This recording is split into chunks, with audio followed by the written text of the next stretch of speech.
성경 168페이지 요한복음 12장 27절에서 50절까지 말씀이 되겠습니다.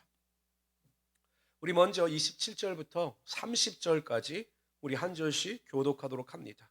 제가 먼저 27절 읽겠습니다. 지금 내 마음이 괴로우니 무슨 말을 하리요? 아버지여 나를 구원하여 이때를 면하게 하여 주옵소서.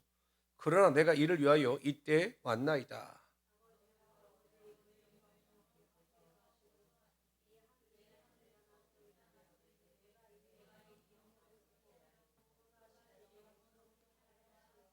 곁에 서서 들은 무리는 천둥이 울었다고도 하며 또 어떤 일은 천사가 그에게 말하였다고도 하니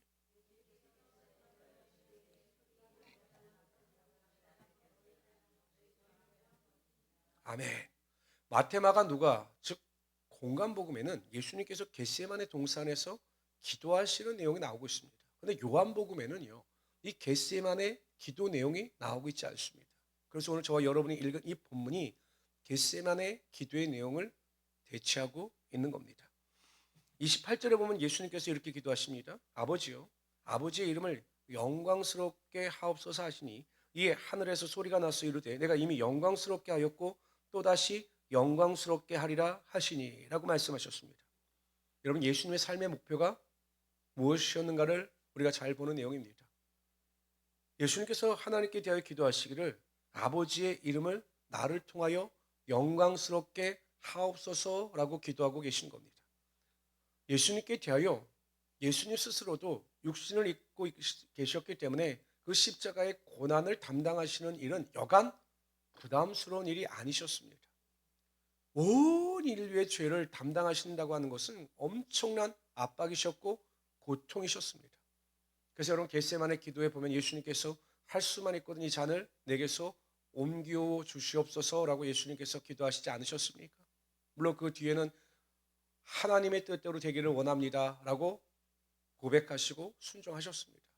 바로 그 내용입니다. 어찌하든지 하나님 나를 통하여 하나님의 영광이 드러나기를 원합니다라고 예수님께서 기도하고 계신 겁니다. 우리의 삶의 목적도 마찬가지입니다. 하나님께서는 우리를 부르시고 하나님의 자녀 삼아 주셨습니다. 하나님께서 우리를 부르시고 하나님의 자녀 삼아 주신 목적이 있습니다. 우리가 어떻게 살아가는 것이 하나님의 삶의 목적에 부합되는 삶인가? 고린도전서 10장 31절에 보면 그런즉 너희는 먹든지 마시든지 무엇을 하든지 다 하나님의 영광을 위하여 하라 이렇게 말씀하고 있습니다. 왜 이렇게 사도 바울이 고린도 교회에 대하여 먹는 것, 마시는 것에 대하여 이야기했느냐면 그 당시 고린도 교회는 우상에게 드린 재물에 대하여 그것을 먹느냐 마느냐에 따라 그 교회가 분열이 일어났습니다. 근데 여러분 교회 분열은 하나님의 뜻이 아닙니다.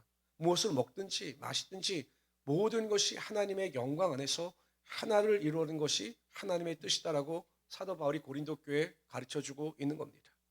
마찬가지입니다. 여러분 하나님의 자녀로 부르심을 받은 저와 여러분은 우리의 만족과 기쁨과 즐거움을 쫓아 살아가는 자들이 아닙니다.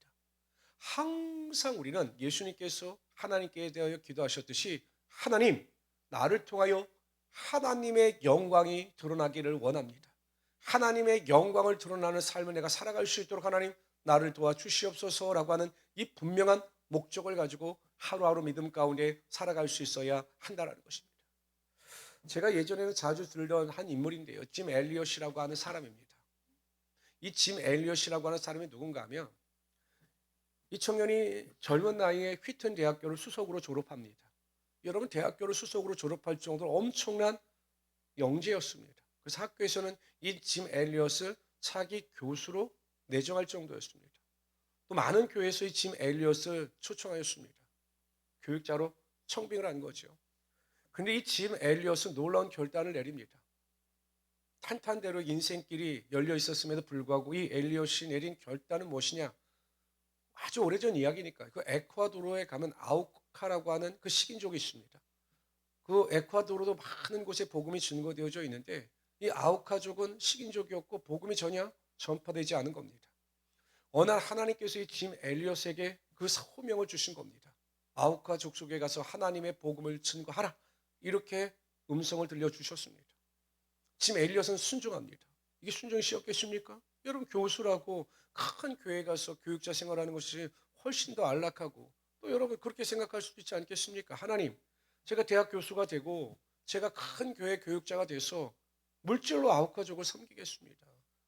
그 아홉 가족에 가는 선교사를 제가 후원하겠습니다. 충분히 그럴 수도 있는데 이 짐 엘리엇은 그 선교의 사명에 불붙는 동료 4명과 함께 그 에콰도르 아홉 가족 그 족속에 갑니다. 어떻게 됐을까요? 하나님께서 주신 사명을 가지고 복음의 능력을 가지고 그 아홉 가족 속에 갔는데 어떻게 되었을까요? 복음 한마디 전하지 못하고 배에서 내려서 몇 발자국 가지 못한 상황에서 창에 찔려 죽었습니다. 짐 엘리엇을 비롯하여 5명의 청년들이 복음 한마디 외치지 못하고 그냥 추장의 그 창칼에 죽었습니다. 미국 사회가 발칵 뒤집혀졌죠. 뭐라고 이야기하느냐?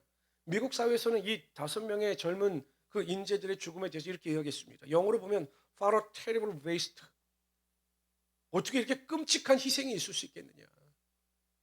그러니까 그렇게 죽는 것은 아무 쓸모없는 희생이다. 왜 그 젊은 사람들을 그곳에 가게 버려 두었느냐. 이렇게 미국 사회는 들썩였습니다. 그렇죠. 우리가 상식적으로 볼 땐 아니 미래가 보장되어져 있는데 가서 복음이라도 증거해야지. 어떻게 복음도 증거하지 못하고 그렇게 죽을 수가 있느냐. 인간의 눈으로 보면 그렇습니다. 근데 여러분, 이 유품을 정리하다가요. 이 짐 엘리엇이 대학교 때 쓴 일기장이 나왔습니다. 그 일기장 맨 앞에 이 짐 엘리엇은 자신의 삶의 신조와 같은 내용을 적어 놓았습니다. 그 내용이 이런 겁니다. 영원한 것을 얻기 위해 영원하지 못한 것을 버리는 자는 결코 바보가 아니다. 영원한 것은 무엇입니까? 하나님의 나라, 하나님의 의, 하나님의 영광, 하나님의 사랑, 영적인 것이 영원한 겁니다. 영원하지 못한 것은 무엇입니까? 이 세상의 모든 것이죠. 보이는 모든 것은 영원하지 않습니다. 다 소멸합니다. 우리의 생명도 마찬가지입니다. 우리의 생명도 이 땅에서 육신의 생명은 영원하지가 않아요. 그렇기 때문에 기꺼이 영원하지 않은 자신의 생명을 바쳐 하나님의 영원한 나라의 영광을 구하며 그가 순교할 수가 있었던 거죠. 여러분, 그 다음에 놀라운 일이 벌어집니다. 그 짐 엘리엇을 비롯했던 그 4명의 젊은 청년들의 아내들이요. 그 남편의 뒤를 이어서 9가족의 복음을 증거하기 위해 또 들어갑니다. 그리고 그들을 수년간 섬깁니다. 그저 그리스도의 복음의 능력이 그 9가 족속들에게 전해지게 되고 추장이 예수를 믿고 목사가 되었습니다. 그리고 자신의 아들에게 세례를 주는 하나님의 기적의 능력이 나타나게 하여 주셨던 거죠. 여러분 보세요. 하나님의 영광을 위하여 살아가는 자들에게는 하나님께서 그 영광을 받아주시고 그 영광에 합당한 삶을 반드시 허락하여 주시는 것입니다. 너희는 먼저 그의 나라와 그의 의를 구하라. 그러면 이 모든 것, 먹을 것, 입을 것, 마실 것을 더하여 주시라고 분명히 약속하여 주셨습니다. 항상 우리는 우리의 삶의 목적을 의식하면서 살아가야 합니다. 그냥 아무렇게나 되는 대로 믿음 생활을 하는 것이 아니라 분명한 삶의 의식을 가지고 살아가야 합니다. 그것은 무엇이냐? 하나님의 영광입니다. 여러분, 하나님의 영광을 위하여 살아가는 것이 그리 어렵지 않아요. 여러분 잘 생각해 보십시오. 우린 너무 쉽게 말을 하고 너무 쉽게 행동을 하고 너무 쉽게 생각을 합니다. 한 번 더 생각하고 말하고 한 번 더 생각하고 행동하면 훨씬 더 그것이 하나님의 영광을 드러낼 수가 있는 겁니다. 예를 들면 이런 거죠. 내가 이렇게 말하는 것이 하나님의 영광일까? 많은 사람들 앞에서 다른 사람에게 내가 이렇게 말하는 것이 하나님의 영광일까? 하나님께서 듣고 계시는데. 그 생각하면 여러분 우리가 말을 함부로 할 수 있겠습니까? 여러분 생각해 보세요. 매일 다른 사람을 비난하고 다른 사람을 욕하고 이게 하나님의 영광을 드러내는 일입니까? 아니 매일 죽겠다, 아프다, 힘들다, 못 살겠다 이렇게 말하는 것이 하나님의 영광입니까? 아니잖아요. 행동도 마찬가지입니다. 내 행동 하나하나가 살아가는 가족들에게 성도들에게 어떠한 영향을 미칠까를 잘 생각해 보면 내 행동 하나하나에 우리가 정말 주의하면서 하나님의 영광을 쫓아 살아가게 되는 것입니다. 우리는 하나님의 영광이라고 하는 것을 너무 거창하게 생각합니다. 봉사하는 것, 헌신하는 것, 수고하는 것 이것만이 하나님의 영광이 아닙니다. 나를 통해서 하나님의 영광을 드러내는 것은 나를 통해서 하나님의 선한 영향을 끼치며 살아가는 것입니다. 우리가 그 생각 속에서 삶 속에서 항상 생각하고 말하고 생각하고 행동하심으로 말미암아 우리 가족과 성도들에게 하나님의 선한 영향력을 끼치며 살아갈 수 있는 하나님의 귀한 성도들이 되시기를 주님의 이름으로 축원합니다. 예수님께서 나에게 영광을 받아 주십시오. 하나님 이렇게 기도했더니 하나님께서 뭐라고 말씀하셨냐면 이렇게 말씀하셨습니다. 내가 이미 영광스럽게 하였고 또다시 영광스럽게 하리라 하시니. 예수님께서 공생의 사역을 하시면서 설교하시고 가르치시고 병을 고치셨습니다. 그 모든 공생의 삶을 하나님께서 하나님께 영광을 돌리셨다라고 인정하신 겁니다. 그리고 또 말씀하신 게 무엇이냐? 또 영광스럽게 하리라. 십자가의 그 순교의 십자가의 죽음을 통하여 하나님의 영광을 드러나게 하시겠다라고 약속하신 겁니다. 여러분 어떻습니까? 하나님께서요 예수님의 삶을 온전히 인정하신 것입니다. 예수님께 대한 삶을 하나님께서 너는 충분히 내 아들로서 나의 영광을 위하여 살았다. 그리고 앞으로도 그렇게 살아갈 것이다 라고 인정하신 겁니다. 정말 우리가 심각하게 생각해야 될 것은요, 이 땅에서의 우리의 삶이 하나님으로부터 부정되는 것이 아니라 이 땅에서 우리의 삶이 하나님께로부터 반드시 인정을 받아야 한다는 것입니다. 여러분 그런 이야기가 많이 나옵니다. 마태복음 25장 34절 이하에 보면 양과 염소의 비유가 나와요. 양과 염소가 있는데 양의 무리는 예수님의 오른편에 서게 하시고 염소들은 왼쪽에 서게 하셨습니다. 그리고 오른쪽에 있는 그 양들을 향해서 그 예수님께서 이렇게 비유로 말씀하십니다. 그때 임금이 그 오른편에 있는 자들에게 이르시되 그 양들이죠. 내 아버지께 복받을 자들이요 나아가 창세로부터 너희를 위하여 예비된 나라를 상속받으라. 내가 줄일 때에 너희가 먹을 것을 주었고 목마를 때 마시게 하였고 나그네 되었을 때 영접하였고 헐벗었을 때 옷을 입혔고 병들었을 때 돌보았고 옥에 갇혔을 때서 와서 보았느니라. 이렇게 예수님께서 그들의 삶을 인정하셨습니다. 그런데 아이러니한 것은 막상 그 의인들 양들은 자신들이 예수님께 대하여 과연 그러한 일을 했는가? 기억이 나지 않는 겁니다. 자신들이 생각하기엔 그런 일을 한 적이 없는 겁니다. 그래서 묻습니다. 뭐라고 묻냐면 이렇게 묻습니다. 주여, 우리가 어느 때에 주께서 줄인 것을 보고 음식을 대접하였으며 목마른 것을 보고 마시게 하였나이까? 우리가 어느 때에 나그네 되신 것을 보고 영접하였으며 헐벗은 것을 보고 옷 입혔나이까? 어느 때에 병드신 것이나 목에 갇히신 것을 보고 가서 배웠나이까? 라고 반문합니다. 예수님 우리는 아무리 생각해봐도요 우리 그런 적이 없는 것 같습니다 라고 이야기합니다. 그랬더니 임금이 이렇게 이야기를 합니다. 내가 진실로 너희에게 이르노니 너희가 내 형제 중에 지극히 작은 자 하나에게 한 것이 곧 내게 한 것이니라. 하나님께서는요 정말 사소한 일로 형제를 섬기고 하나님의 말씀대로 살아갔던 그들의 인생을 인정하실 때 오히려 더 크게 인정하시고 그들에게 하나님의 나라의 상속자로서의 축복을 허락하여 주셨던 거죠. 그런데 여러분 왼편에 있는 염소들에게 뭐라고 말씀하시냐면 이렇게 말씀하십니다. 저주를 받은 자들아 나를 떠나 마귀와 그 사자들 위하여 예비된 영원한 불에 들어가라. 여러분 염소들도요 자신들 나름대로 하나님을 위하여 살았다라고 믿었던 자들입니다. 나름대로 최선을 다하여 섬겼다라고 하는 자들입니다. 그런데 그러한 사람들은 정말 어렵고 환난당하는 자들에 대한 그 믿음을 돌보지 않았던 자들이죠. 어찌 보면 그들의 인생, 그들의 믿음을 부정받은 자들입니다. 성도 여러분, 우리가 이 세상을 살아가면서 가장 중요한 것은 하나님께로부터 인정을 받아야 하는 것입니다. 우리의 삶의 하나하나가 세상이 아니라 하나님께 인정받고 하나님께 칭찬받는 하나님의 귀한 자녀들이 되어야 한다는 것입니다. 그래서 항상 우리가 제가 예전에 소설을 그 내용을 통해서 말씀을 드렸듯이 무슨 일을 할 때마다 예수님이시라면 어떻게 하셨을까? 라고 하는 마음을 가지고 우리의 삶이 하나님께 칭찬받고 인정받을 수 있는 하나님의 귀한 성도들이 되시기를 주님의 이름으로 축원합니다. 한편 여러분 보세요. 예수님께서 하나님께 대하여 영광을 받아 주시옵소서라고 기도하실 때 하나님께서 즉각적으로 예수님의 기도에 대하여 응답하여 주셨습니다. 공간복음에는 그 예수님의 기도에 대하여 하나님께서 응답하신 내용이 나타나지 않습니다. 요한복음에는 나타나고 있습니다. 이 내용의 의미는 무엇이냐? 우리가 기도하면 그 기도한 것이 헛된 것이 하나도 없다라는 것입니다. 하나님은 여러분들이 기도하면 반드시 그 모든 기도 가운데 응답하여 주시는 하나님이 되시는 겁니다. 그래서 우리가 기도하는 일에 매일 힘쓰고 애쓰고 노력하며 살아가야 하는 것입니다. 골로새 4장 2절 한번 다 같이 읽어봅시다. 있습니다. 시작. 제가 매번 이 성경을 읽을 때마다 이게 개혁 개정이거든요. 예전에 개혁 성경을 다시 개정한 건데 그 예전의 성경의 내용이 훨씬 낫습니다. 그 개혁 성경은 이렇게 나옵니다. 기도를 항상 힘쓰고 기도의 감사함으로 깨어 있어라. 그러니까 여러분 우리 성도들 삶 속에는요. 기도가 응답이 되든 응답이 되지 않든 우리는 매일 기도에 힘쓰는 자들이 되어야 한다는 것입니다. 기도에 힘쓰되 내 기도가 응답됨을 믿고 항상 감사함으로 기도할 수 있어야 한다는 것입니다.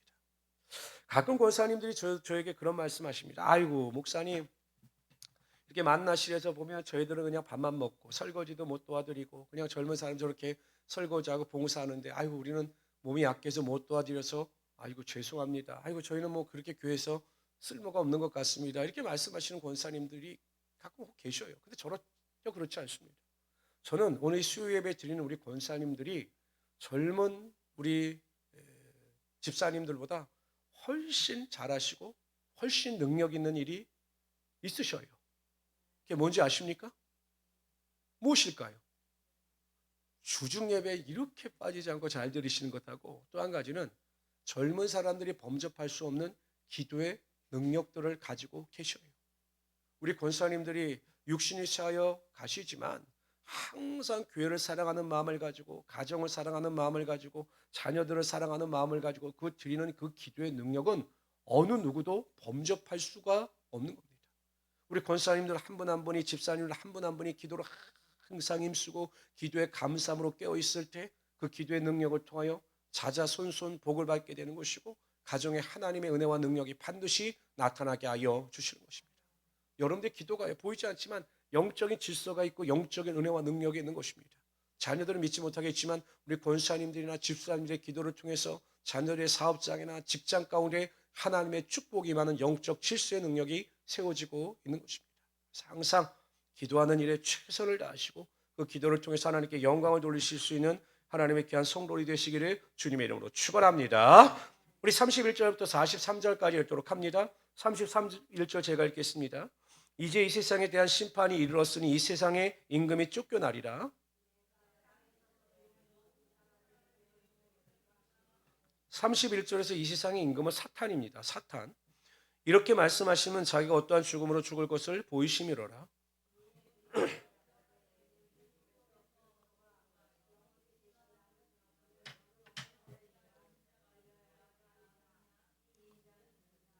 그러니까 유대인들은요. 율법의 모든 내용을 정확하고 인식하고 있는 것이 아니라 하나님의 말씀은 왜곡되어 이해하고 있기 때문에 잘못 성경에 대한 인용을 들고 있는 겁니다. 예수께서 이르시되 아직 잠시 동안 빛이 너희 중에 있으니 빛이 있을 동안에 다녀 어둠에 붙잡히지 않게 하라. 이 빛이 예수 그리스도십니다. 어둠 사단에게 다니는 자는 그 가는 곳을 알지 못하느니라.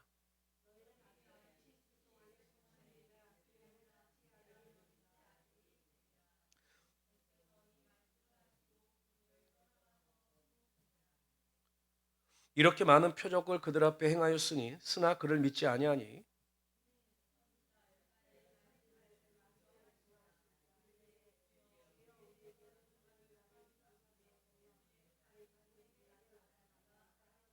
그들이 능히 믿지 못하는 것은 이 때문이니 곧 이사야가 다시 일렀으되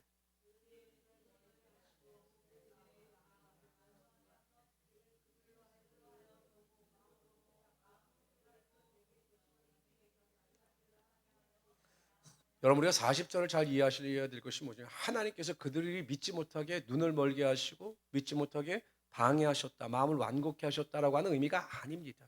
그들이 하나님을 알고자 하는 마음이 전혀 없을 정도로 완고했는데 그냥 그 마음을 내버려 두셨다라고 하는 의미입니다. 하나님께서 그들이 믿으려고 하는데 눈을 멀게 하시고 믿지 못하게 하시고 이런 의미가 절대 아니라는 것입니다.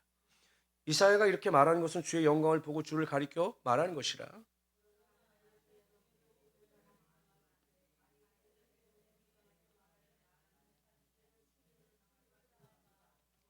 우리 43절 같이 읽읍시다. 시작.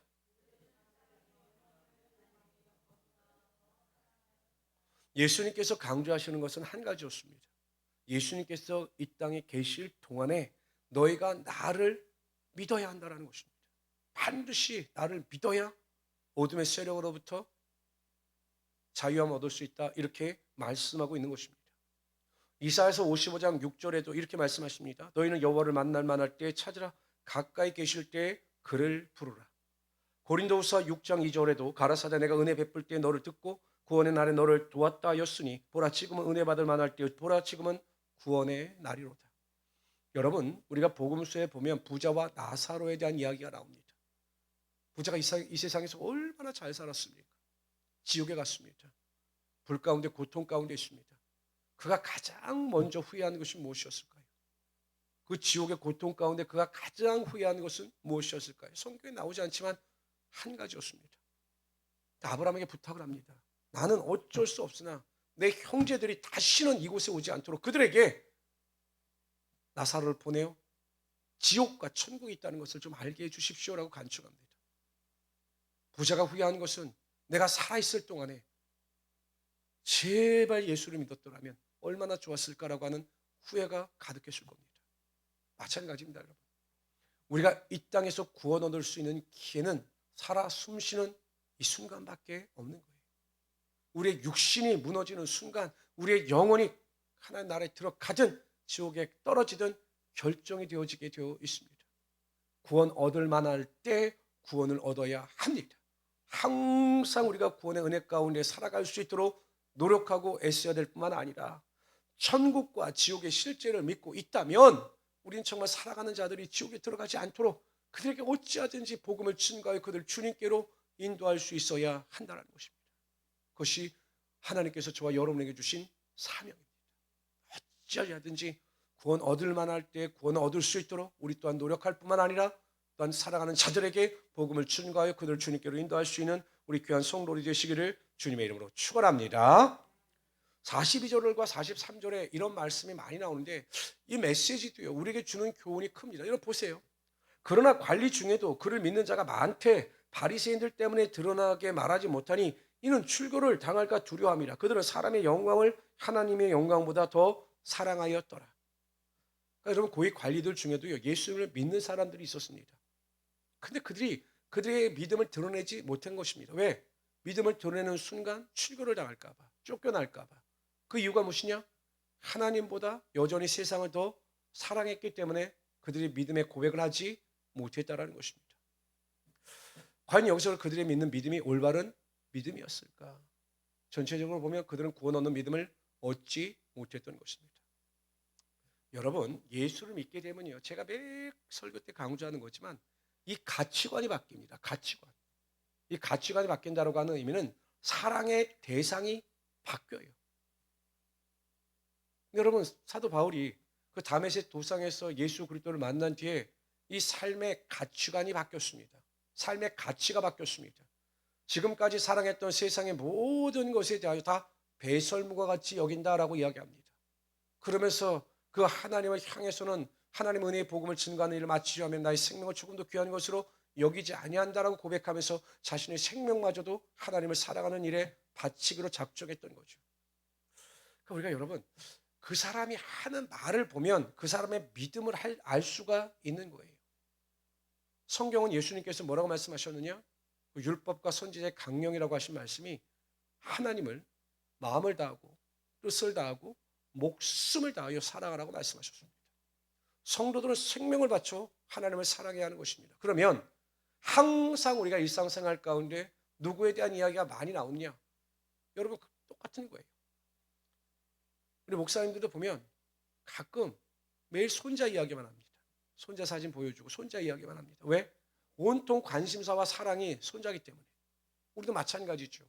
내 목숨을 다하여 하나님을 사랑하고 하나님께서 우리의 삶의 최고의 가치가 된다고 믿는 성도들은 항상 하나님 이야기를 하게 되어 있는 거예요. 요즘에는 보면 그냥 아이고 뭔 일이지 그냥 온통 주식 이야기입니다. 주식 이야기 그냥 목사님들도 만나면 그냥 주식 그 주식이 뭔지 이게 뭔가 잘못된 거죠. 여전히 세상을 가치를 가지고 살아가기 때문에 우리가 그렇게 잘못된 길을 걸어가게 되고 있는 것입니다.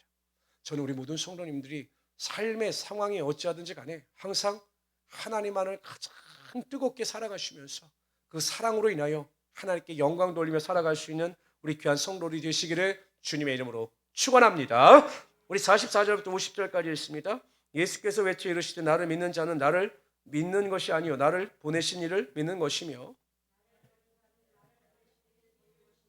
나는 빛으로 세상에 왔나니 무릇 나를 믿는 자로 어둠에 거하지 않게 하려 함이로다.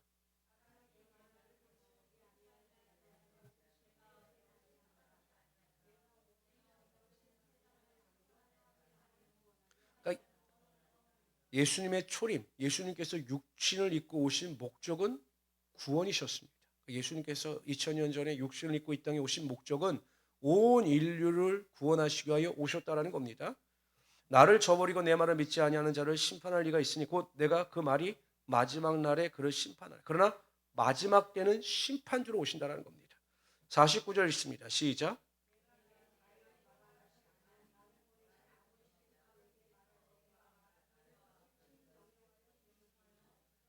우리 다 같이 읽어보세요. 50절 시작.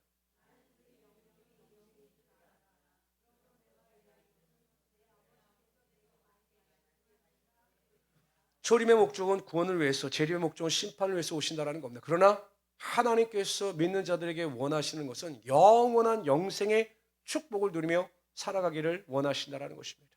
마지막 예수 그리스도 또한 그 백보자 심판대 앞에서 우리 모든 성도님들의 이름이 생명책에 기록되어 있기를 바랍니다. 정말 우리 모든 이름이 생명책에 뚜렷하게 기록이 되어 있으셔서 하나님 나라에 들어가시는 우리 성도님들이 되시기를 바랍니다. 그런데 한 걸음 더 나아가셨어요. 단지 구원을 얻는 것에 만족하시지 말고 여러분의 믿음의 열매가 하나님의 그 상급 책에, 그 행위의 책에도 기록되셔서 하나님께 칭찬과 영광과 존귀를 얻을 수 있는 하나님의 귀한 성도들이 되시기를 주님의 이름으로 축원합니다. 사도 바울이 그 고린도 교회에서 고린도 교회 보낸 편지에 보면 우리가 구원을 얻되 불 가운데 얻었다 이렇게 이야기하는 사람들도 있습니다. 여러분 거기에 보면 금, 보석, 불에 타지 않는 그 행위의 열매가 나타나는 자들이 있는가 하면 나무와 풀과 같이 그 공력, 쌓은 행위가 이 땅에서 그 불심판 가운데 사라지는 헛된 삶을 살았던 성도들도 나타납니다. 우리가 불 가운데, 불심판 가운데, 행위 심판 가운데 우리의 행위가 다 공적으로 나타나서 하나님 나라에서 큰 상급의 축복을 누리며 살아갈 수 있는 하나님의 귀한 성도들이 되시기를 주님의 이름으로 축원합니다. 기도합시다. 조시 하나님, 오늘도 우리가 주님 앞에 나와 우리가 하나님께 예배를